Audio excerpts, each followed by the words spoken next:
사우디에서 믿기 어려운 일이 벌어지고 있습니다. 왕실의 긴급 취재에 이어 경찰 조사까지 이어지고 있는데요. 이 모든 게 다 한국차 때문이라고 합니다. 한국 기술을 응원하신다면 좋아요 눌러주세요. 바로 시작합니다. 저는 사우디 왕국의 왕자 파디르입니다. 왕족이라고 해서 모두가 같은 위치에 있는 건 아니죠. 우리 집안은 다른 왕족들처럼 큰 힘을 가진 집안이 아니었어요. 그래서 항상 뭔가 부족하다는 느낌을 안고 살아왔습니다. 특히 자동차는 우리 왕국에서 지위를 보여주는 중요한 상징이었어요. 한 번은 촌수가 먼 사촌이 새 독일차를 사서 자랑하는 자리에 가게 되었는데 그곳에서 느꼈던 열등감은 정말 견디기 힘들었습니다. 매일 아침 왕족들의 모임에 갈 때마다 주차장은 최신형 독일차들로 가득했어요. 벤츠나 BMW, 아우디까지 모두 최신 모델이었죠. 하지만 저는 항상 한국차를 타고 갔습니다. 물론 좋은 차였지만 다른 왕자들이 타는 독일차에 비하면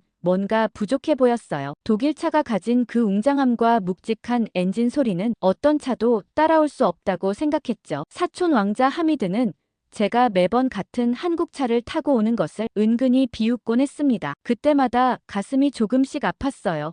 겉으로는 웃으며 넘기지만 속으로는 언젠가 멋진 독일차를 타고 와서 그들을 놀라게 해주고 싶었죠. 고급 독일차의 가죽 시트와 정교한 내부 디자인은 제 꿈속에서 항상 떠올랐습니다. 특히 왕족 모임에서 가장 화려한 차를 타고 오는 사람들은 항상 주목받았어요. 제가 아무리 좋은 옷을 입고 훌륭한 말을 해도 주차장에 서 있는 제 한국차 때문에 뭔가 부족해 보이는 느낌이었죠. 그건 마치 완벽한 수트 차림에 싼 신발을 신은 것 같은 느낌이었습니다. 가끔은 모임에 가기 전에 주차장 구석에 차를 세우고 걸어가기도 했어요. 아버지에게 왜 우리만 한국차를 타야 하는지 여러 번 물었지만 아버지는 항상 같은 대답만 했습니다. 한국차가 최고라며 더 이상 묻지 말라고만 하셨어요. 이유도 설명해주지 않고 고집만 부리셨죠. 때로는 아버지의 완고함이 이해되지 않아 답답했습니다. 밤이면 창밖으로 보이는 리야드의 화려한 야경을 바라보며 상상했어요. 언젠가 최신형 독일차를 타고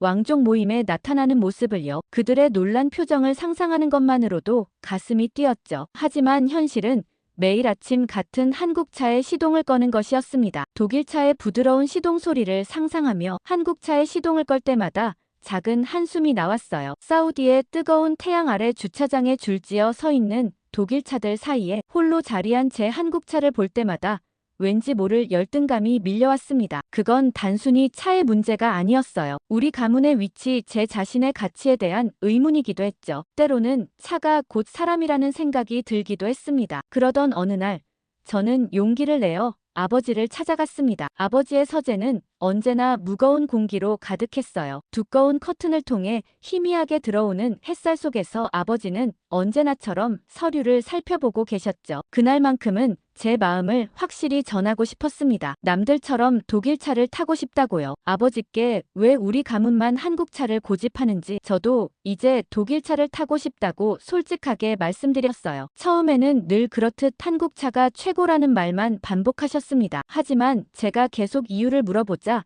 아버지의 표정이 갑자기 무거워졌어요. 깊은 한숨을 내쉰 아버지는 처음으로 진실을 말씀해 주시기 시작했습니다. 아버지의 이야기는 제가 태어나기 전으로 거슬러 올라갔어요. 아버지는 한때 큰 욕심을 품고 있던 사람이었습니다. 중국의 한 대기업과 거대한 계약을 체결하면 엄청난 부와 명예를 얻을 수 있다는 제안을 받았죠. 그 유혹에 빠져 신중함을 잃고 사업을 시작했다고 합니다. 아버지의 목소리에서 후회가 묻어났어요. 중국 기업의 제안을 무비판적으로 수락했고 결국 그것이 대규모 사기 행각이었다는 걸 뒤늦게 깨달았다고 했습니다. 아버지는 그때 마신 차의 쓴맛이 아직도 혀끝에 남아있다며 씁쓸하게 웃으셨어요. 국가적 사기를 당했다는 아버지의 말에 저는 충격을 받았습니다. 지금까지 가족들에게도 말하지 않았던 일이라며 아버지는 목소리를 낮추셨어요. 그 사건으로 왕국의 경제가 큰 타격을 입었고 우리 가문이 왕족에서 내쫓기지 않은 것만 해도 다행이었다고 했습니다. 아버지의 눈에서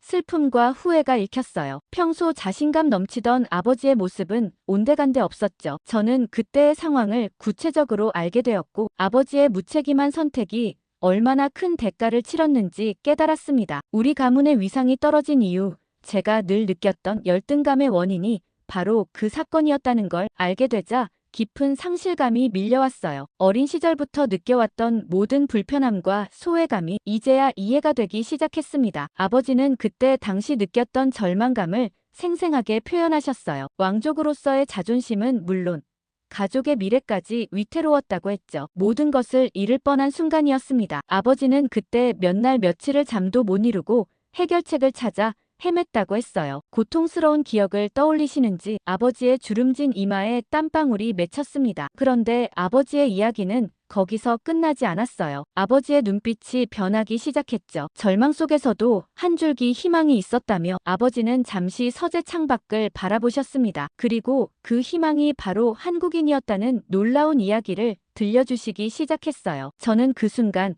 아버지가 왜 한국차를 고집했는지 그 이유를 이제야 알게 될 것이라는 예감이 들었습니다. 아버지의 목소리가 차분해지며 이야기는 새로운 국면으로 접어들었습니다. 그 사건 해결에 도움을 준 것은 다름 아닌 한국인이었다고 했어요. 아버지는 과거 한국과 진행했던 작은 사업 인연을 떠올렸습니다. 위기의 순간 아버지가 생각난 사람은 몇 년 전 만났던 한국인 사업가 김정훈이었죠. 당시 김정훈은 도와줄 의무가 전혀 없었어요. 이미 끝난 사업 관계였고 왕국의 위기가 자신과는 아무 상관없는 일이었습니다. 하지만 김정훈은 아버지의 연락을 받자마자 즉시 리야드로 날아왔다고 해요. 아버지의 눈빛이 그때를 회상하며 밝아졌습니다. 김정훈은 중국 기업의 사기 수법을 파악하고 계약을 안전하게 취소할 수 있는 법적 근거를 찾아냈어요. 놀라운 건 그가 국제 비즈니스법에 정통했다는 점이었습니다. 한국인들 특유의 치밀함으로 계약서의 모든 조항을 꼼꼼히 검토했죠. 밤을 새워가며 서류를 검토하고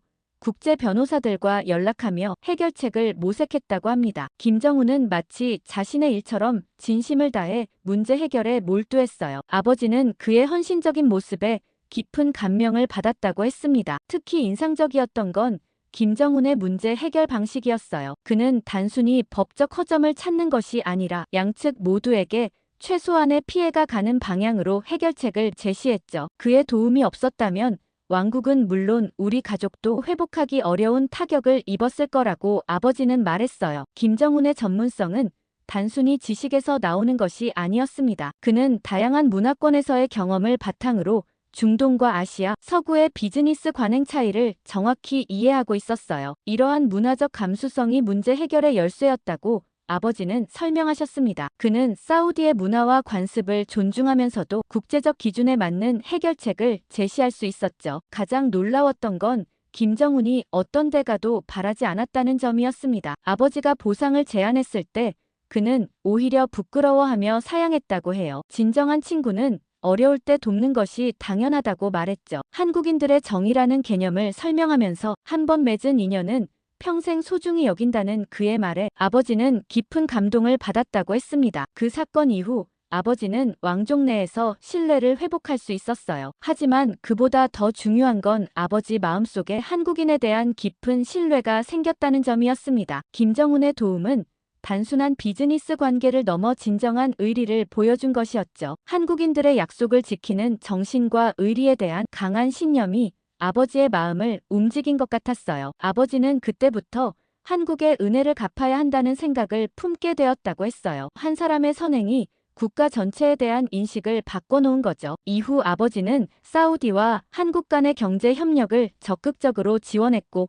한국 기업들이 사우디에 진출할 수 있는 다리 역할을 했다고 합니다. 그래서 아버지는 가능한 많은 한국 제품을 사용하기 시작했습니다. 특히 차에 대한 고집은 더욱 강해졌어요. 아버지는 책상 서랍에서 오래된 사진 한 장을 꺼내 보여주셨습니다. 그 안에는 젊은 시절의 아버지와 한국인 남성이 함께 웃고 있었어요. 김정훈이었죠. 사진 속 두 사람의 미소에서 진정한 신뢰와 우정이 느껴졌습니다. 아버지는 그 사진을 20년 넘게 간직해왔다고 했어요. 국적과 문화를 초월한 진정한 우정의 증거였습니다. 한국의 기술은 정말 훌륭하고 그들의 제품은 절대 실망시키지 않는다며 아버지는 자랑스럽게 말했어요. 그들은 어떤 어려움 앞에서도 포기하지 않는 끈기와 창의력으로 항상 새로운 길을 개척한다고 했습니다. 특히 한국차는 겉으로 보이는 화려함보다 실질적인 성능과 안전성에서 독일차를 능가한다고 했어요. 한국인 엔지니어들의 장인 정신과 혁신에 대한 열정이 그들의 제품에 고스란히 담겨 있다고 아버지는 설명했습니다. 아버지에게 한국차를 선택하는 것은 단순한 소비가 아니라 감사의 표현이자 신뢰의 증명이었어요. 저는 아버지의 이야기를 들으며 지금까지 알지 못했던 진실에 가슴이 뭉클해졌습니다. 제가 열등감을 느끼며 타던 그 한국차가 사실은 아버지의 깊은 감사함과 신뢰의 상징이었다는 걸 이제야 알게 된 거죠. 단순한 고집이 아니라 진심 어린 마음이 담겨 있었어요. 아버지는 마지막으로 제 어깨를 두드리며 말했습니다. 차는 단순한 이동수단이 아니라 가치관의 표현이라고요. 독일차의 화려함과 명성보다 중요한 것은 신뢰와 감사라는 것을 그제서야 저는 아버지가 왜 그토록 한국차를 고집했는지 진정으로 이해할 수 있었어요. 아버지와의 대화 이후 저는 한국차를 바라보는 시선이 조금씩 달라졌습니다. 그래도 마음 한구석에는 여전히 독일차에 대한 동경이 남아있었어요. 이런 복잡한 감정을 안고 있던 어느 날 왕실에서 주최하는 대규모 자선 행사가 열렸어요. 사우디 전역의 왕족들이 모이는 중요한 자리였죠. 저는 평소처럼 한국차를 타고 행사장에 도착했습니다. 화려한 독일차들로 가득한 주차장에서 조금 주눅이 들었지만 아버지의 이야기를 떠올리며 당당하게 걸어갔어요. 행사장 입구에서 저는 샤르프 왕자와 마주쳤습니다. 샤르프 왕자는 왕족 중에서도 가장 영향력 있는 가문 출신으로 항상 화제의 중심에 있는 인물이었어요. 그는 최신형 독일차를 타고 도착해 모든 사람의 시선을 끌고 있었습니다. 우연히 행사장 안에서 같은 테이블에 앉게 된 저와 샤르프 왕자는 자연스럽게 대화를 나누게 되었어요. 사람들의 예상과 달리 샤르프 왕자는 오만하지 않고 친절했습니다. 다양한 주제로 이야기를 나누던 중 화제는 자연스럽게 자동차로 옮겨갔어요. 샤르프 왕자는 제가 한국차를 타고 다닌다는 사실에 놀라움을 표했습니다. 하지만 예상했던 것과 달리 조롱하는 대신 흥미로워했어요. 그도 한국 기업들의 성장에 관심이 있었던 것 같습니다. 그는 자신의 독일차 컬렉션에 대해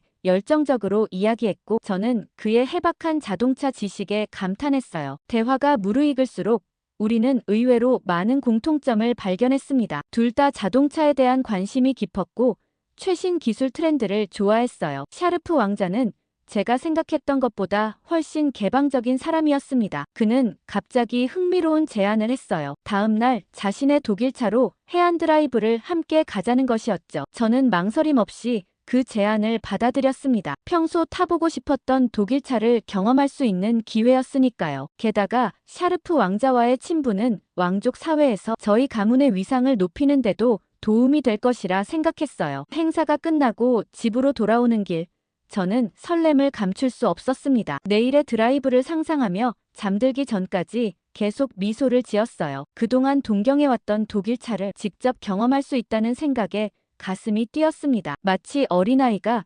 크리스마스 아침을 기다리는 것처럼 설렜어요. 그날 밤 저는 아버지의 이야기와 내일 있을 샤르프 왕자와의 드라이브 사이에서 미묘한 죄책감을 느꼈습니다. 한편으로는 아버지의 마음을 이해하게 되었지만 다른 한편으로는 여전히 독일차에 대한 호기심과 끌림이 있었어요. 이런 감정의 혼란 속에서 저는 내일 샤르프 왕자와의 만남이 어떤 결과를 가져올지 상상하며 잠이 들었습니다. 저는 그때까지만 해도 이 만남이 제 인생을 완전히 바꿔놓을 거라고는 생각하지 못했어요. 다음 날 아침, 저는 평소보다 일찍 일어나 정성스럽게 준비했습니다. 샤르프 왕자와의 드라이브가 기대되어 밤새 설렘으로 뒤척였어요. 약속 시간보다 조금 일찍 도착했는데 샤르프 왕자는 이미 그의 최신형 독일차를 반짝반짝 광택이 나도록 닦고 있었습니다. 아침 햇살을 받아 더욱 빛나는 그 차는 정말 아름다웠어요. 샤르프 왕자는 저를 보자마자 활짝 웃으며 반겼습니다. 그의 독일차는 생각했던 것보다 더 웅장했어요. 매끈한 곡선과 강렬한 엔진 소리, 고급스러운 가죽 시트까지 모든 것이 완벽했습니다. 차에 올라타는 순간 오랫동안 꿈꿔왔던 순간을 드디어 경험한다는 기분이 들었어요. 샤르프 왕자는 차의 다양한 기능을 자랑스럽게 설명했습니다. 최첨단 내비게이션 시스템부터 음성 인식 기능까지 정말 인상적이었어요. 그는 오늘 우리가 사우디의 아름다운 해안선을 따라 드라이브할 것이라고 했습니다. 붉은 해가 지중해를 물들이는 모습을 볼 수 있는 특별한 장소로 데려가겠다고 했어요. 도로에 나서자 차의 부드러운 주행감이 느껴졌습니다. 마치 도로 위를 떠다니는 것 같았어요. 샤르프 왕자는 운전에 능숙했고 차는 그의 손동작에 완벽하게 반응했습니다. 창밖으로 펼쳐지는 풍경은 숨막힐 정도로 아름다웠어요. 끝없이 펼쳐진 사막과 그 너머로 보이는 푸른 바다의 대비가 장관이었습니다. 하지만 드라이브가 계속될수록 제 마음속에 이상한 감정이 피어났어요. 독일 차는 분명 멋지고 화려했지만 뭔가 불편함이 느껴졌습니다. 시트는 고급스러웠지만 오래 앉아있기에는 생각보다 편하지 않았고, 내비게이션은 화려했지만 사용하기에는 복잡했어요. 저도 모르게 아버지의 한국차와 비교하게 되었습니다. 아버지의 한국차는 겉으로 보기에는 화려하지 않았지만 실용적인 기능들이 사용자 편의를 고려해 디자인되어 있었어요. 직관적인 버튼 배치와 편안한 승차감, 그리고 실용적인 내부 공간 활용 등이 문득 그리워졌습니다. 이런 생각이 들자 제 자신에게 놀랐어요. 항상 독일차만 동경했는데 실제로 경험해보니 한국차의 장점이 더 와닿았거든요. 샤르프 왕자는 제 생각을 눈치챘는지 갑자기 질문했습니다. 한국차와 비교해서 어떠냐고요? 저는 솔직하게 제 감상을 이야기했어요. 독일차의 웅장함과 명성은 분명 대단하지만 편의성과 실용성 면에서는 한국차가 더 나은 것 같다고요. 예상과 달리 샤르프 왕자는 불쾌해하지 않고 흥미롭다는 반응을 보였습니다. 우리는 해안가에 도착해 차에서 내려 바다를 바라보며 더 많은 대화를 나눴어요. 샤르프 왕자도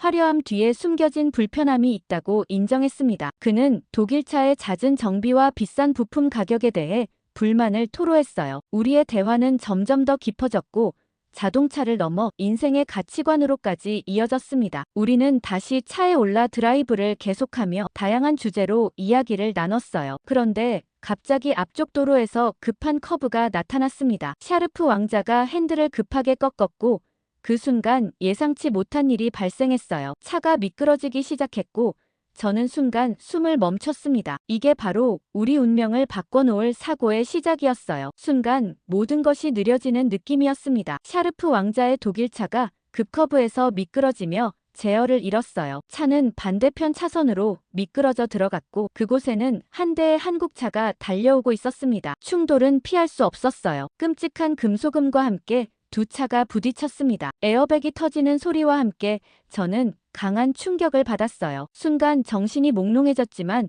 다행히 큰 부상은 없었습니다. 정신을 차리고 샤르프 왕자를 확인했어요. 그도 충격을 받았지만 심각한 상태는 아니었습니다. 우리는 서둘러 차에서 내려 상대 차량 운전자를 확인했어요. 놀랍게도 한국차의 운전자는 가벼운 찰과상만 입은 상태였습니다. 더 놀라운 것은 한국차의 상태였어요. 독일차의 앞부분은 거의 완전히 망가졌는데 한국차는 앞부분이 찌그러졌을 뿐 전체적인 형태는 유지하고 있었습니다. 차의 안전 구조가 운전자를 보호한 것이 분명했어요. 사고 당시 충격으로 독일차의 후드는 구겨져 엔진룸이 드러났지만 한국차는 충격 흡수 구조가 제대로 작동해 승객실은 거의 온전했습니다. 이런 차이는 현장에 있던 모든 사람의 눈에 명백했어요. 사고 현장에는 금세 사람들이 모여들었고 곧 경찰과 구급차도 도착했습니다. 호기심 많은 구경꾼들은 서로 소곤거리며 사고 차량들을 가리켰어요. 특히 샤르프 왕자의 망가진 독일차를 보며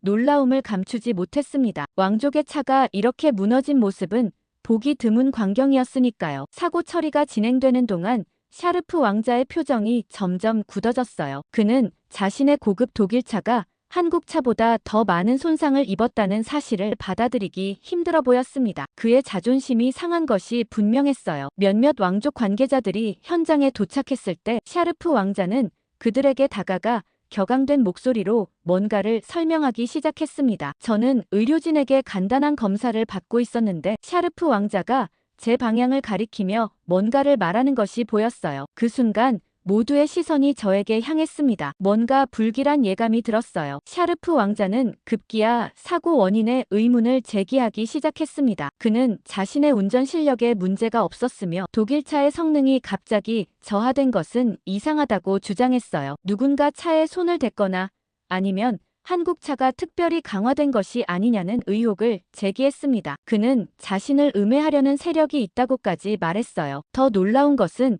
그가 저와 아버지를 그 음모의 일부로 의심하기 시작했다는 점이었습니다. 샤르프 왕자는 제가 일부러 그를 초대해 한국차의 우수성을 증명하려는 계략을 꾸몄다고 의심했어요. 아버지가 오랫동안 한국차를 고집해왔다는 사실, 그리고 제가 갑자기 그와 친해진 타이밍이 모두 의심스럽다고 했습니다. 그의 주장은 황당했지만 현장에 있던 몇몇 왕족들은 그의 말에 고개를 끄덕였어요. 저는 순간 얼어붙었습니다. 이런 상황은 전혀 예상하지 못했거든요. 경찰은 샤르프 왕자의 주장에 따라 양쪽 차량을 모두 자세히 조사하겠다고 했습니다. 사우디에서 왕족의 말은 무시할 수 없는 중요성을 가졌거든요. 더구나 샤르프 왕자는 저희 가문보다 훨씬 큰 영향력을 가진 집안 출신이었어요. 곧 사고 현장은 특별수사 지역으로 지정되었고 전문가들이 불려왔습니다. 두 차량은 정밀 감식을 위해 특별시설로 이동되었어요. 샤르프 왕자의 주장은 빠르게 왕족 사회에 퍼져나갔습니다. 많은 사람들이 그의 말을 믿었어요. 독일차가 한국차보다 안전성이 떨어진다는 것은 상식적으로 받아들이기 어려웠으니까요. 몇 시간 만에 소문은 왕족 전체로 퍼졌고 저희 가문에 대한 의심의 눈초리가 늘어났습니다. 어떤 이들은 저희가 샤르프 왕자를 모함하려 했다는 말까지 퍼뜨렸어요. 저는 이 모든 상황을 지켜보며 혼란스러웠습니다. 아버지의 말씀이 생각났지만 한편으로는 샤르프 왕자와의 관계도 중요했어요. 게다가 이제 저희 가문의 명예까지 위협받고 있었습니다. 이 사건이 잘못 흘러가면 아버지가 겨우 회복한 왕족 내 위상이 다시 추락할 수도 있었어요. 그날 저녁 아버지는 사고 소식을 듣고 걱정스러운 표정으로 저를 맞이했습니다. 다행히 제가 다치지 않아 안심하셨지만 샤르프 왕자의 주장에 대해서는 깊은 한숨을 내쉬셨어요. 아버지는 진실이 곧 밝혀질 것이라고만 말씀하셨습니다. 그 말씀에 담긴 확신이 저를 조금 안심시켰어요. 다음 날 사고 조사를 맡은 전문가들이 첫 번째 보고서를 제출했습니다. 그들은 두 차량의 손상 정도 차이가 명백하다고 인정했지만 아직 원인 규명을 위한 추가 조사가 필요하다고 했어요. 이 소식은 왕족 사회에 더 큰 호기심을 불러일으켰습니다. 모두가 최종 결과를 기다리고 있었어요. 저는 그 며칠 동안 샤르프 왕자의 연락을 받지 못했습니다. 그는 아마도 자신의 주장이 검증되기를 기다리고 있었을 거예요. 저는 이 사건이 어떻게 해결될지 그리고 그것이 제 인생에 어떤 영향을 미칠지 불안한 마음으로 기다렸습니다. 독일차와 한국차의 단순한 충돌 사고가 이렇게 큰 문제로 번질 줄은 아무도 예상하지 못했어요. 사고 발생 일주일 후 조사 결과가 마침내 발표되었습니다. 사우디 왕실 특별조사단은 두 차량을 철저히 분석했고 그 결과는 많은 사람들을 놀라게 했어요. 조사단장은 공식 브리핑에서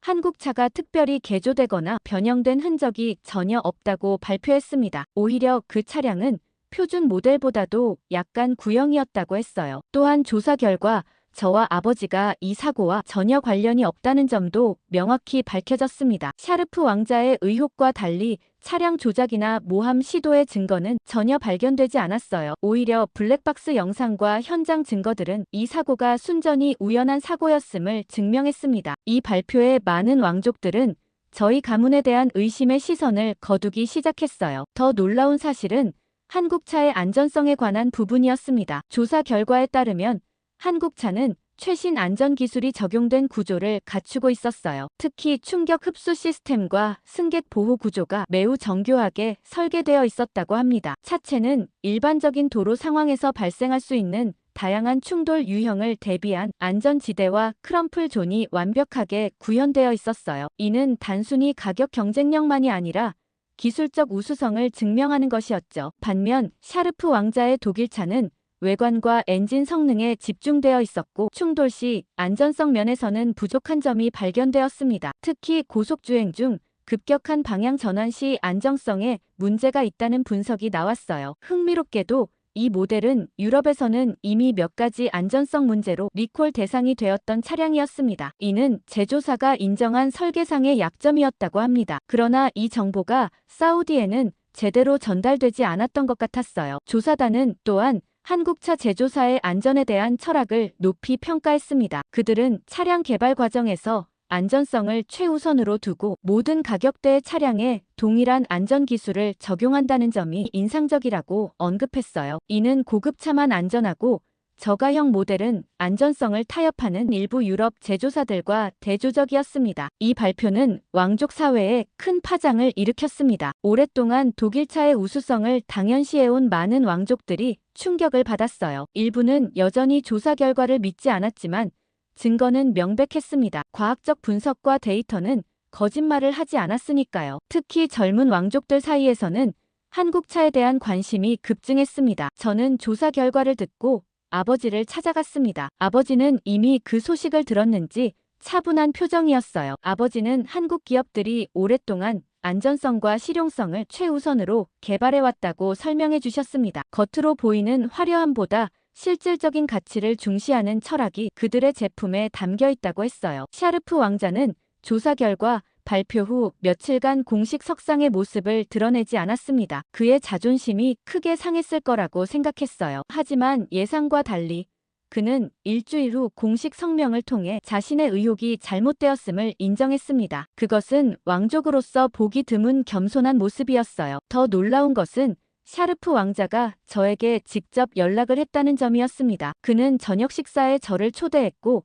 그 자리에서 진심 어린 사과를 전했어요. 왕궁의 고급 레스토랑에서 마주한 샤르프 왕자는 이전의 오만한 모습은 온데간데 없이 겸손한 자세로 저를 맞이했습니다. 가문에 큰 신뢰를 범했다며 미안하다는 그의 눈빛에서 진심이 느껴졌어요. 샤르프 왕자는 자신이 얼마나 독일차의 명성에 현혹되어 있었는지 그리고 그것이 얼마나 편협한 시각이었는지를 인정했습니다. 그는 오랫동안 독일차만이 최고라고 믿었던 자신의 편견을 솔직하게 고백했어요. 사고를 통해 그가 많은 것을 깨달았다는 말에서 진정성이 느껴졌어요. 때로는 가장 고통스러운 경험이 우리에게 가장 중요한 교훈을 가르쳐주는 것 같아. 샤르프 왕자의 말에 저도 깊이 공감했습니다. 이 사건을 통해 우리 모두가 성장했다는 생각이 들었어요. 그 자리에서 샤르프 왕자는 흥미로운 제안을 했습니다. 그가 소유한 자동차 딜러십에 한국차 브랜드를 도입하고 싶다는 것이었어요. 왕족이 운영하는 딜러십에 한국차가 들어오는 것은 사우디에서 전례 없는 일이었습니다. 이는 한국차의 위상이 완전히 달라질 수 있는 기회였어요. 샤르프 왕자의 변화는 다른 왕족들에게도 영향을 미쳤습니다. 그가 한국차에 관심을 보이자 다른 왕족들도 호기심을 갖기 시작했어요. 특히 젊은 세대의 왕자들은 개방적인 태도로 한국차를 직접 시승해보기 시작했습니다. 이전에는 상상할 수 없었던 변화였어요. 저는 아버지에게 이 소식을 전했고 아버지는 기쁜 미소를 지으셨습니다. 아버지는 오랫동안 한국 제품의 가치를 알아봤던 자신의 안목이 드디어 인정받는 것 같아 기쁘다고 하셨어요. 특히 샤르프 왕자와 같은 영향력 있는 인물의 변화는 더 큰 의미가 있었습니다. 이 모든 변화의 시작점이 저와 샤르프 왕자의 우연한 사고였다는 사실이 신기했습니다. 때로는 예상치 못한 사건이 우리의 인식을 완전히 바꿔놓기도 하는 것 같았어요. 이제 저는 아버지의 선택이 단순한 고집이 아니라 진정한 가치를 알아본 해안이었음을 깨달았습니다. 사고 이후 몇 개월이 흘렀습니다. 사우디 왕국 내에서 한국차에 대한 인식은 완전히 달라졌어요. 샤르프 왕자가 운영하는 자동차 딜러십의 한국차 브랜드가 입점한 것을 시작으로 여러 왕족들이 한국차에 관심을 보이기 시작했습니다. 처음에는 단순한 호기심이었지만 점차 진정한 인정으로 바뀌어 갔어요. 저는 그동안 한국차에 대해 더 깊이 공부했습니다. 이전에는 단순히 아버지의 고집으로 타게 된 차라고만 생각했는데 이제는 그 속에 담긴 기술력과 철학의 진심으로 감탄하게 되었어요. 특히 안전성에 대한 끊임없는 연구와 사용자 중심의 설계 철학이 인상적이었습니다. 더 놀라운 것은 기술적인 혁신이었습니다. 한국 자동차 회사들은 전기차와 수소차 분야에서 세계적인 선두주자로 자리매김하고 있었어요. 이는 단순히 현재의 트렌드를 따라가는 것이 아니라 미래 모빌리티를 주도하는 비전이 있다는 점을 보여주었습니다. 저는 그들의 장기적인 안목에 감명받았어요. 샤르프 왕자는 저와 함께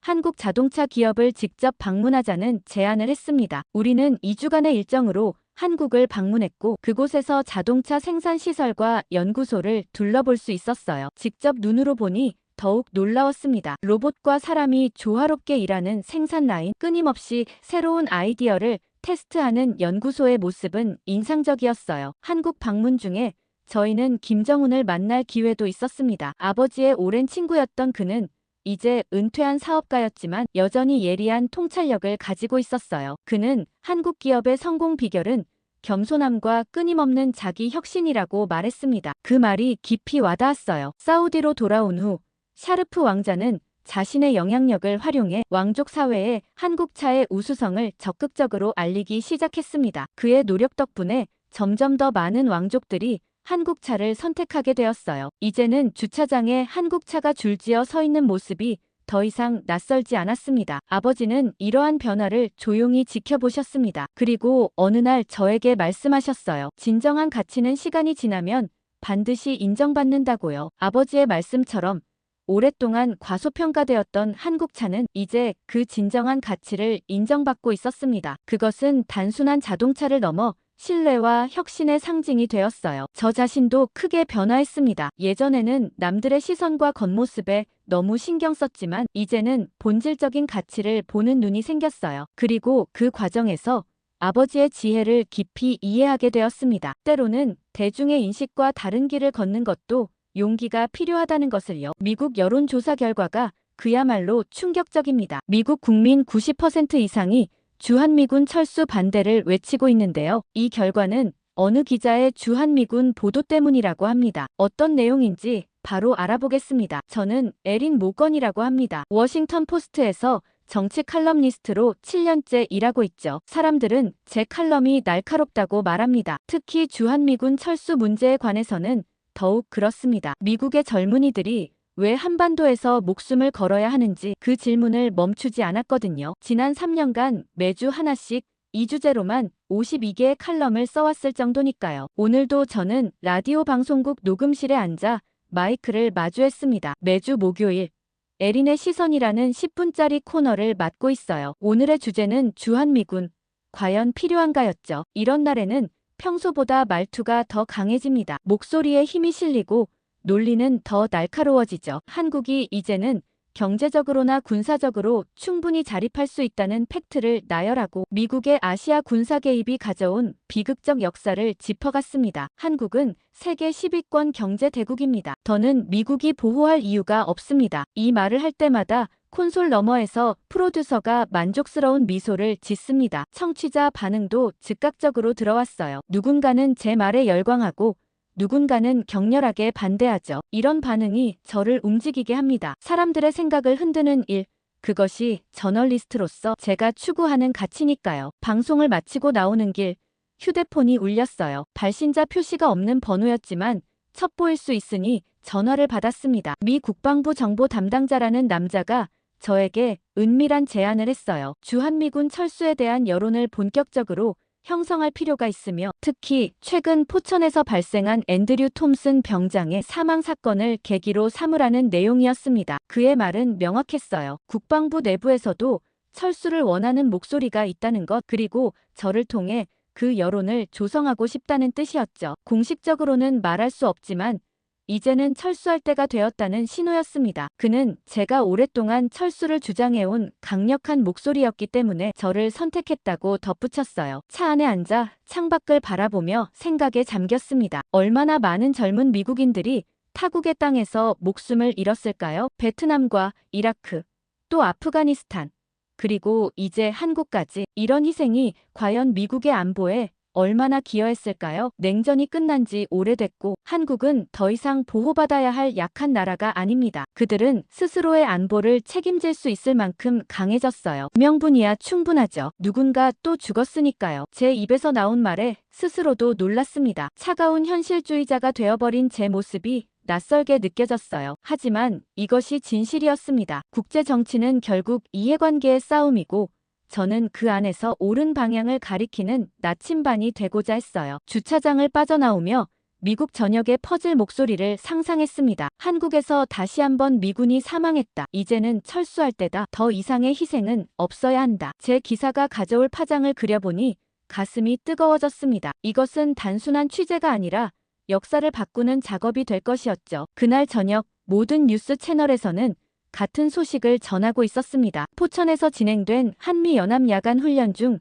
미군 병사가 사망했다는 내용이었죠. 26살의 앤드류 톰슨 중사는 순찰 중 절벽에서 추락해 목숨을 잃었다고 합니다. 뉴스 화면 속 그의 사진을 바라보았어요. 제복을 갖춰 입고 환하게 웃고 있는 젊은 청년의 모습이 제 마음을 무겁게 했습니다. 텔레비전을 끄고 침대에 누워 국방부 고위 관계자의 제안을 다시 생각해봤어요. 그가 바라는 것은 분명했습니다. 앤드류 톰슨의 죽음을 계기로 주한미군 철수에 대한 여론을 환기시키는 것이었죠. 그의 비극적인 죽음이 제 펜 끝에서 정치적 도구가 되어야 한다는 사실에 괴로움을 느꼈지만 한편으로는 이것이 수많은 젊은이들의 생명을 구할 수 있는 방법일지도 모른다는 생각도 들었습니다. 밤새 잠을 설쳤어요. 앤드류 톰슨의 얼굴이 자꾸 떠올랐습니다. 그가 죽기 전 마지막으로 본 것은 무엇이었을까요? 가족과 마지막으로 통화한 내용은 무엇이었을까요? 그는 왜 한국에 가기로 결심했을까요? 질문들이 꼬리에 꼬리를 물었지만 답은 얻을 수 없었죠. 다음 날 아침 예상대로 국방부 관계자로부터 비공식 메시지가 도착했습니다. 서울행 비행기표와 함께 짧은 메모가 첨부되어 있었어요. 그는 제가 현장을 직접 보고 설득력 있는 철수론 보도를 만들어낼 수 있을 것이라 확신한다고 했습니다. 메시지의 마지막에는 이 연락이 있었다는 사실을 아무에게도 알리지 말라는 당부도 있었죠. 출국 준비를 하면서도 마음 한구석이 불편했어요. 저널리스트로서 진실을 추구해야 하는데 이미 결론을 정해놓고 취재를 시작한다는 것이 윤리적으로 옳은지 의문이 들었습니다. 하지만 동시에 이것이 정치적으로 중요한 순간이라는 것도 알고 있었죠. 제 기사 한 편이 국가 정책에 영향을 미칠 수 있다는 사실은 분명 매력적인 유혹이었습니다. 캐리어에 겨울옷을 넣으며 창밖을 바라봤어요. 가을의 워싱턴은 단풍으로 물들어 있었습니다. 문득 한국은 지금 어떤 모습일지 궁금해졌어요. 앤드류 톰슨이 마지막으로 본 풍경은 어땠을까요? 생각이 여기까지 미치자 갑자기 가슴이 먹먹해졌습니다. 비행기를 타기 전 상사에게 간단히 상황을 설명했어요. 주한미군 철수 문제에 관한 심층 취재를 위해 한국에 간다고요. 상사는 제 제안에 곧바로 동의했습니다. 제가 이 주제에 관해 가장 열정적인 기자라는 것을 알고 있었기 때문이죠. 다만 그는 제게 균형 잡힌 시각을 유지하라는 조언을 잊지 않았습니다. 그 말을 들으며 쓴웃음이 나왔어요. 제 마음속에는 이미 철수라는 결론이 자리 잡고 있었으니까요. 14시간의 비행 동안 앤드류 톰슨에 관한 정보를 수집했습니다. 그는 텍사스 출신으로 고등학교를 졸업하자마자 군에 입대했다고 해요. 그리고 2년 전 한국으로 발령받았죠. 그의 삶에 관한 정보는 그게 전부였습니다. 단 한 장의 사진과 몇 줄의 텍스트로는 그의 삶을 이해하기에 턱없이 부족했어요. 고민을 안고 서울행 비행기는 점점 목적지를 향해 다가가고 있었습니다. 서울에 도착한 첫날 저는 용산 미군기지로 향했습니다. 회색빛 하늘이 도시 전체를 덮고 있었지만 거리는 활기찼어요. 택시 창문 너머로 보이는 서울의 풍경은 제가 상상했던 것보다 훨씬 현대적이었습니다. 높게 솟은 빌딩들과 분주하게 오가는 사람들, 그리고 곳곳에 보이는 화려한 간판들이 제 눈에 들어왔죠. 용산기지에 도착해 신분을 확인받은 후 기지 내 추모 공간으로 안내되었습니다. 그곳에서 저는 앤드류 톰슨 중사의 유품을 볼 수 있을 거라고 했어요. 기사 작성에 필요한 사실적 정보를 얻기 위해서였죠. 마음속으로는 이미 기사의 윤곽을 그리고 있었습니다. 젊은 미군의 비극적 죽음, 이제는 철수할 때 더 이상의 희생은 없어야 한다는 메시지를 담을 생각이었어요. 추모 공간은 조용했습니다. 중앙에 놓인 테이블 위에는 앤드류 톰슨의 사진과 함께 몇 가지 물건들이 놓여 있었어요. 제 예상과는 달리 거기에는 군화나 총기와 같은 전형적인 군인의 유품이 아니었습니다. 손때 묻은 한국어 책 한 권이 눈에 들어왔어요. 페이지마다 형광펜으로 줄이 그어져 있고 여백에는 영어로 메모가 빼곡했습니다. 그 옆에는 귀화 절차 요약이라고 적힌 프린트물이 있었어요. 가장자리에는 중요한 부분에 별표를 친 흔적이 역력했죠. 그리고 한글 메모들이 적힌 수첩도 있었습니다. 앤드류의 서툰 한글 필체가 페이지 곳곳에 남아 있었어요. 날짜별로 정리된 메모에는 한국어 공부 계획과 만나야 할 사람들의 이름, 그리고 방문해야 할 장소들이 적혀 있었습니다. 마치 한국에 오래 머물 계획이라도 있었던 것처럼요. 정말 특이한 건 따로 있었죠. 테이블 한쪽에는 작은 봉투가 놓여 있었어요. 조심스레 열어보니 치킨집 쿠폰과 아이들이 그린 그림 편지가 들어 있었습니다. 편지에는 서툰 영어로 앤드류 선생님 사랑해요라고 적혀 있었어요. 작은 손자국과 함께 그려진 하트 모양이 편지 곳곳에 남아 있었죠. 정말 이상했습니다. 제 앞에 놓인 유품들은 제가 상상했던 미군 병사의 모습과는 너무나 달랐어요. 한국을 떠나기 위해 날짜를 세는 사람이 아니라 오히려 이곳에 뿌리를 내리려 했던 사람의 흔적 같았습니다. 이질감이 저를 감쌌어요. 앤드류 톰슨은 도대체 어떤 사람이었을까요? 일기장이 눈에 들어왔습니다. 검은색 가죽 표지에 소박한 노트였어요. 손을 뻗어 집어들었지만 페이지를 넘기기 전 잠시 망설였습니다. 다른 사람의 가장 사적인 기록을 들여다본다는 것은 침범과도 같은 행위였으니까요. 하지만 저널리스트로서의 호기심이 망설임을 이겨냈어요. 첫 페이지를 열자 깔끔한 필체로 적힌 문장이 눈에 들어왔습니다. 한국에서의 첫날, 모든 것이 낯설다. 하지만 이상하게도 설렌다. 몇 페이지를 넘겨보니 앤드류의 일상이 생생하게 담겨 있었어요. 한국 음식을 처음 먹었을 때의 놀라움, 한국어를 배우기 시작한 과정, 그리고 지역 주민들과 나눈 소소한 교류까지. 일기장을 덮고 깊은 한숨을 내쉬었습니다. 제가 쓰려던 기사의 주인공은 점점 흐릿해지고 있었어요. 대신 실제 앤드류 톰슨은 한국 문화에 매료되어 이곳에서 새로운 삶을 꿈꾸던 한 젊은이의 모습이 선명해지고 있었습니다. 일기장을 챙기며 문득 깨달았어요. 이 취재는 제가 생각했던 것보다 훨씬 복잡해질 것 같았습니다. 앤드류의 이야기를 제대로 알기 위해 그의 삶의 흔적을 좀 더 따라가 봐야겠다고 마음먹었어요. 일기장의 마지막 메모에 적힌 는서 고아원이라는 단어가 눈에 들어왔습니다. 다음 날 아침 구글 맵을 이용해 은서 고아원을 찾아냈습니다. 서울 북부의 조용한 주택가에 위치한 작은 건물이었어요. 택시를 타고 가는 동안 앤드류의 일기장을 다시 한번 펼쳐봤습니다. 매주 토요일마다 이곳을 방문했다는 기록이 있었고 아이들과 함께 보낸 시간에 대한 기록이 적혀 있었어요. 택시에서 내리자 가을 햇살이 제 얼굴을 비췄습니다. 고아원은 생각보다 작고 소박했어요. 담벼락에는 아이들이 그린 그림들이 붙어 있었고 작은 정원에는 몇 개의 그네와 미끄럼틀이 보였죠. 문을 두드리자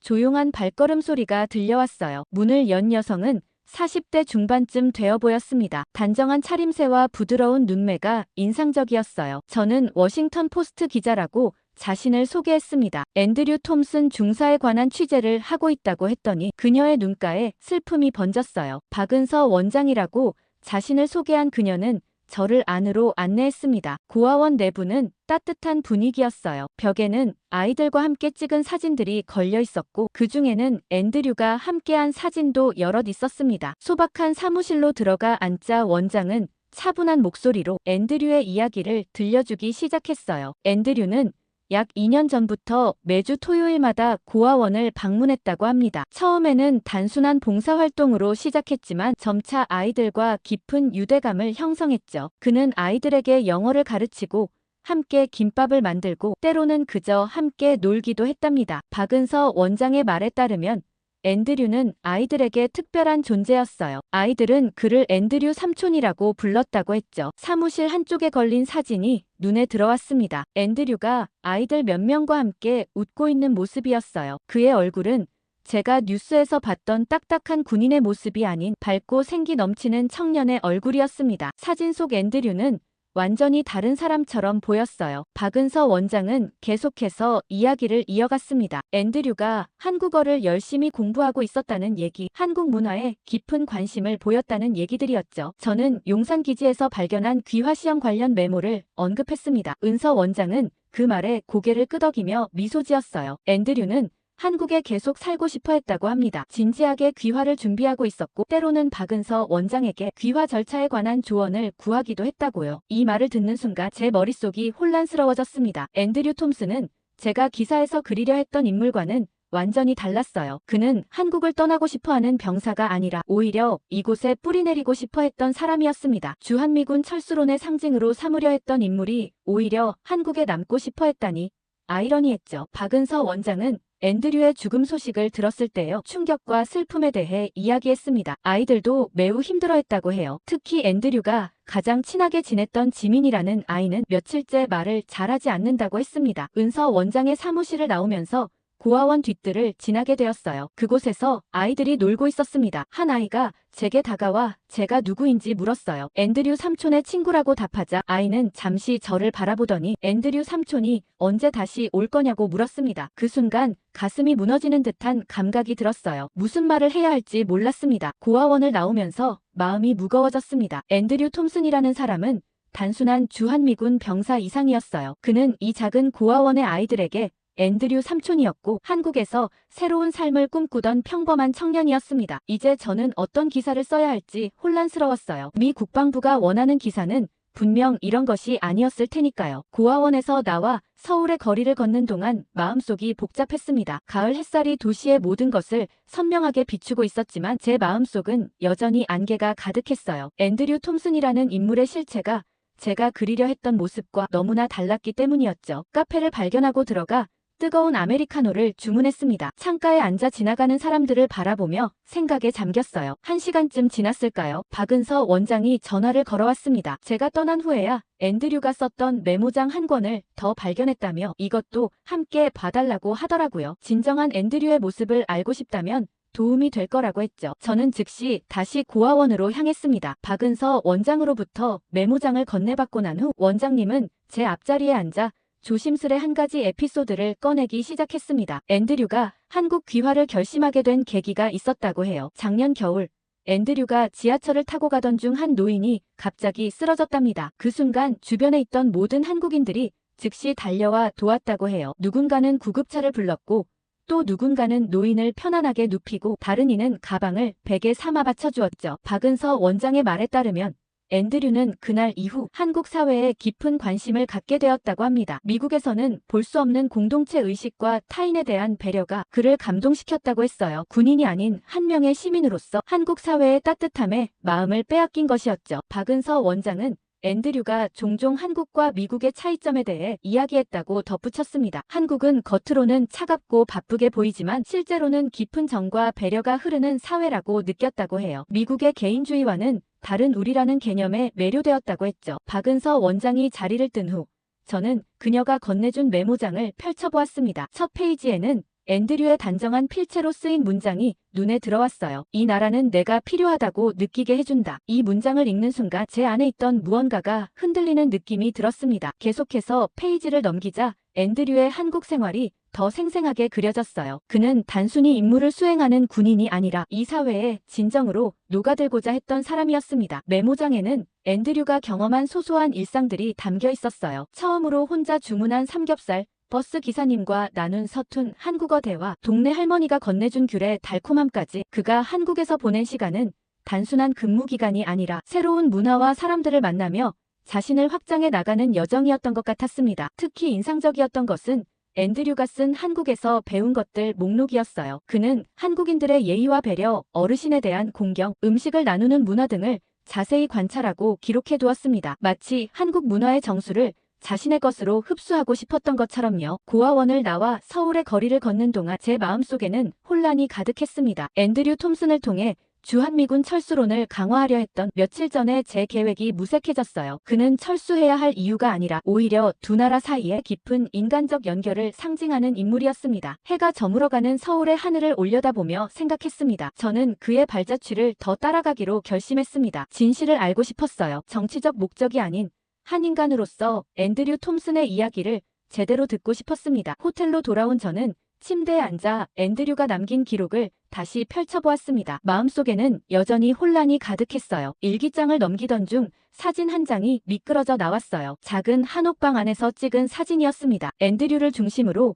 여러 명의 한국인들이 둘러앉아 웃고 있었어요. 추석 명절 음식으로 보이는 음식들이 가득한 상 앞에서 모두가 즐거워 보였습니다. 앤드류의 얼굴에는 제가 본 어떤 사진보다도 환한 미소가 담겨 있었어요. 사진 뒷면에는 영어로 추석, 명절 저녁, 고마운 사람들이라는 메모가 적혀 있었습니다. 누가 이 미군 병사를 명절에 초대한 걸까요? 그들은 앤드류와 어떤 관계였을까요? 궁금증이 점점 커졌어요. 사진이 빠져나온 일기장 페이지에는 후니치킨, 김 사장님, 목요일 저녁 6시라는 메모가 있었습니다. 구글 지도로 검색해보니 용산기지 근처에 있는 작은 치킨집이었어요. 호기심에 이끌려 그곳으로 향했습니다. 후니치킨은 알록달록한 간판이 눈에 띄는 소박한 가게였어요. 문을 열고 들어서자 튀김 기름 냄새와 매콤한 양념향이 코끝을 자극했습니다. 가게 안에는 몇몇 손님들이 식사 중이었고 카운터에는 50대쯤 되어 보이는 여성이 서 있었어요. 저는 앤드류 톰슨에 관해 취재 중이라고 말했습니다. 김 사장님이라 불리는 그 여성의 표정이 순간 굳었어요. 앤드류의 죽음 소식을 알고 있었던 모양입니다. 그녀는 저를 가게 뒤편 작은 사무실로 안내했어요. 벽에는 앤드류를 포함한 여러 미군들과 찍은 사진이 걸려 있었습니다. 그 중에는 제가 일기장에서 본 추석 사진도 있었어요. 김 사장님은 차분한 목소리로 이야기했습니다. 2년 전 앤드류가 처음 그녀의 가게를 찾아왔다고 해요. 영어를 거의 못하는 그녀와 한국어를 모르는 앤드류가 메뉴판을 손가락으로 가리키며 소통했던 첫 만남을 웃으며 회상했습니다. 그 후로 앤드류는 단골이 되었고 점차 가족처럼 가까워졌다고 했어요. 김 사장님은 잠시 자리를 비운 후 앤드류와 함께 근무했던 미군 친구들을 불러주겠다고 했습니다. 얼마 후 2명의 젊은 미군이 가게로 들어왔어요. 마이크와 제이슨이라고 자신들을 소개한 그들은 앤드류의 친한 동료였다고 했습니다. 그들의 이야기에 따르면 앤드류는 부대에서도 특별한 존재였어요. 항상 한국어 책을 들고 다니며 틈틈이 공부했고 주변 사람들에게 한국 문화에 대해 열정적으로 이야기했다고 합니다. 처음에는 다들 그의 열정을 일시적인 것으로 여겼지만 시간이 지날수록 진심이라는 것을 알게 되었죠. 마이크는 추석 명절 이야기를 꺼냈습니다. 항상 혼자였던 앤드류를 김 사장님이 자신의 집으로 초대했다고 해요. 마치 아들처럼 챙겨주었던 김 사장님, 그리고 그녀의 가족들과 함께한 추석 명절은 앤드류에게 특별한 경험이었다고 합니다. 그날 이후 앤드류는 진짜 가족을 얻은 것 같다고 자주 말했답니다. 김 사장님의 눈가에 눈물이 고이는 것을 보았습니다. 그녀에게 앤드류는 단순한 외국인 손님이 아니라 정말 가족과도 같은 존재였나 봅니다. 추석날 찍은 사진 속 웃음이 진심이었음을 알 수 있었어요. 제이슨은 앤드류가 한국에 계속 남고 싶어 했다고 덧붙였습니다. 군 복무가 끝난 후에는 한국에서 영어 강사로 일하거나 작은 카페를 열고 싶다는 꿈을 종종 이야기했다고 해요. 그리고 그 꿈은 단순한 상상이 아니었답니다. 실제로 그는 비자 문제와 창업 절차에 대해 진지하게 알아보고 있었다고 합니다. 그는 단순한 주한미군이 아니라 이 나라에 뿌리를 내리고 싶어 했던 한 사람이었죠. 호텔방 침대에 앉아 노트북 앞에서 오랜 시간을 보냈습니다. 화면은 여전히 백지 상태였어요. 철수를 주장하는 글을 쓸 수가 없었거든요. 워싱턴 본사에서는 벌써 3번째 메일이 도착했습니다. 기사는 언제 보내줄 수 있냐는 내용이었습니다. 마감이 임박했다는 압박감이 느껴졌죠. 핸드폰으로는 편집장의 부재중 전화가 5통이나 쌓여 있었습니다. 창밖으로 내리는 가을비를 바라보며 깊은 한숨을 내쉬었어요. 이제 서울에 온 지 사흘째. 저는 앤드류 톰슨의 삶에 대해 많은 것을 알게 되었습니다. 그러나 처음 계획했던 기사는 도저히 쓸 수 없었어요. 국방부에서 원했던 철수론을 뒷받침할 인물로 앤드류를 그릴 수 없었죠. 그것은 그의 삶을 왜곡하는 일이니까요. 메일함을 열어보니 편집장이 보낸 제목 제안이 눈에 들어왔습니다. 한국이 미국의 젊은 청년이 죽었다라는 자극적인 헤드라인이었어요. 가슴이 무거워졌습니다. 이런 제목은 앤드류가 아닌 마치 정치적 희생양처럼 그를 그려내겠다는 의도가 너무 명확했죠. 노트북을 덮고 창가로 다가가 빗방울이 유리창을 타고 흘러내리는 모습을 지켜봤습니다. 지난 며칠간 만났던 사람들의 얼굴이 하나둘씩 떠올랐어요. 은서 원장, 김 사장님, 앤드류의 동료들, 그들의 눈에 비친 앤드류는 이미 한국에서 새로운 삶의 뿌리를 내리고 있던 사람이었습니다. 다시 노트북을 열고 메모장을 켰어요. 가슴속에서 올라오는 진실된 말들을 적어보기 시작했습니다. 그는 철수의 이유가 아니라 여기에 남고자 한 사람이었다. 이 한 문장에 담긴 무게가 어깨를 짓눌렀습니다. 저널리스트로서 진실을 말해야 한다는 직업적 사명감과 국방부와의 암묵적 약속 사이에서 내적 갈등이 심해졌어요. 지금 이 순간 제가 무엇을 위해 글을 쓰고 있는지 스스로에게 물었습니다. 정치적 의도를 위해서인지 아니면 한 인간의 진실된 이야기를 전하기 위해서인지. 책상 위에 놓인 앤드류의 일기장을 다시 펼쳤어요. 그의 서툰 한글 연습이 담긴 페이지가 눈에 들어왔습니다. 감사합니다.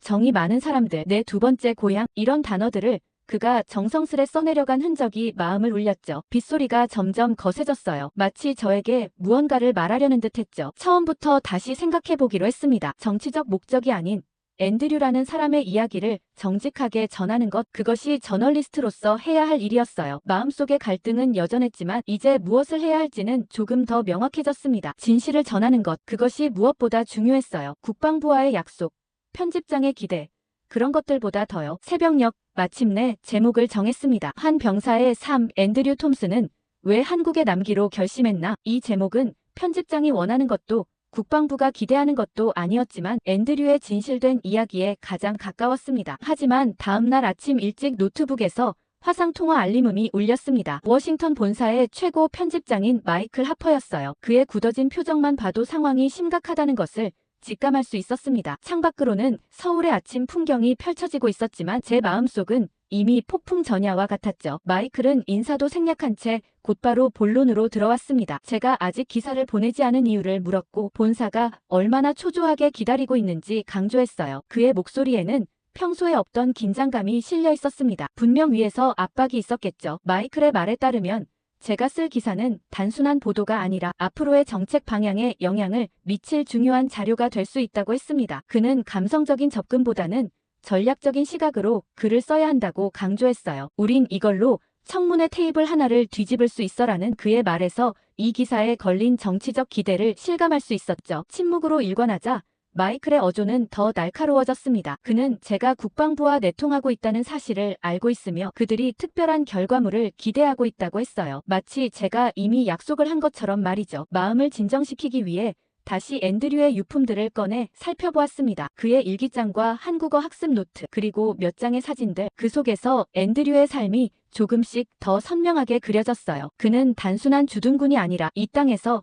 새로운 삶을 꿈꾸던 사람이었습니다. 캘린더 메모에는 한국 창업비자 세미나 일정이 빨간색으로 동그라미 쳐져 있었어요. 날짜는 그가 사망하기 일주일 전이었습니다. 세미나 옆에는 27비자 신청 준비물 확인하기라는 메모도 적혀 있었죠. 그는 정말로 한국에 남을 구체적인 계획을 세우고 있었던 겁니다. 편집장이 원하는 기사의 윤곽은 이미 제 머릿속에 그려져 있었어요. 또 다른 희생, 불필요한 주둔, 철수의 때, 이런 키워드들이 머릿속을 맴돌았지만 손가락은 키보드 위에서 멈춰 있었습니다. 하지만 저는 제가 이곳에서 보고 느낀 것만을 담기로 했어요. 정치적 의도도 억지스러운 해석도 없이 말이죠. 전송 버튼을 누르기 전 잠시 망설였습니다. 이 기사가 가져올 파장을 생각하면 두려움이 밀려왔어요. 편집장의 실망, 국방부의 압력, 어쩌면 제 커리어에 미칠 영향까지. 하지만 그 모든 걱정보다 더 큰 것은 진실을 말해야 한다는 책임감이었습니다. 깊은 숨을 들이마시고 버튼을 눌렀어요. 기사를 보낸 직후 휴대폰이 울렸습니다. 예상대로 편집장이었어요. 그는 기사를 즉시 읽었고 격분한 상태였습니다. 우리가 원했던 것은 철수 논리를 강화하는 내용인데 왜 완전히 다른 방향으로 기사를 썼냐고 따졌습니다. 저는 침착하게 제가 발견한 사실들을 설명했어요. 앤드류가 한국에 남고 싶어 했다는 것과 그의 죽음에 의문점이 있다는 것, 그리고 그의 삶이 단순한 정치적 도구로 전락해서는 안 된다는 점을 말이죠. 편집장은 잠시 침묵했다가 알아서 하라며 기사를 내보내겠다고 했습니다. 아마도 제가 담은 진실성이 그에게도 전해졌던 것 같아요. 다만 후폭풍에 대비하라는 말을 덧붙였습니다. 국방부에서도 보수 언론에서도 비난이 쏟아질 것이라고요. 예상대로 기사는 미국 내 여론을 뒤흔들었습니다. 주요 언론들이 제 기사를 인용하기 시작했고 소셜미디어에서는 뜨거운 토론이 벌어졌어요. 철수론자들은 당혹스러워했고 주둔 옹호론자들은 예상치 못한 지원군을 얻은 듯 했습니다. 하지만 가장 큰 반응은 일반 대중들의 공감이었습니다. 많은 사람들이 앤드류의 이야기에 감동했고 그의 죽음 이면에 있는 진실에 관심을 갖기 시작했어요. 국방부에서는 공식적인 해명 성명을 발표했습니다. 앤드류의 죽음은 단순 사고였으며